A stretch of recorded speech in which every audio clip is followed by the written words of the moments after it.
හරි ඉතින් ඔයාලා ඒ දැක්කේ විශ්ම චිත්‍රපටයේ මංගල දර්ශනය. ඉතින් දිනක්ෂී අක්කා සහ සාරංග අයියා ඉතින් රඟපාන චිත්‍රපටයක්. ඉතින් ඔයාලා සරලවම දකින්න ඇති. මොකද මට ඇත්තම කිව්වොත් සම්පූර්ණ ඉවෙන්ට් එක කවර් කරන්න බැරි වුණා. සාමට ඉන්න බැරි වුණා. මොකද හදිසි වැඩක් නිසා මට යන්න වුණා.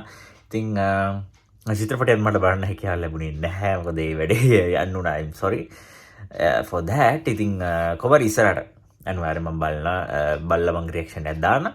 ඒ ෆිල්ම් ගැන ඉස්සරහට කතා කරමු. ඉතින් කොහොමද ඉවෙන්ට් එක ලස්සනට සිද්ධ වුණා. කොහොමද ඔයාලා දකින්න ඇති කොහොමද සිද්ධ වුණේ. කොහොමද මුල් ඒ චිත්‍රපටය බලන්න කලින් කොහොමද සිද්ධ වුණේ කියලා ඔයාලා දකින්න ඇති. ඉතින් ඊට පස්සේ කොහොමද කියලා මට පෙන්නන්න හැකියාව තිබුණේ නැහැ. ඉතින් ඒකට සමාව වෙන්න again.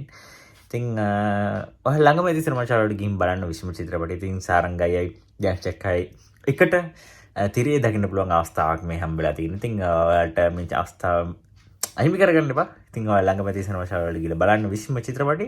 ඉතින් වැඩිදුර කතා කරමු අපි ඉස්සරහට.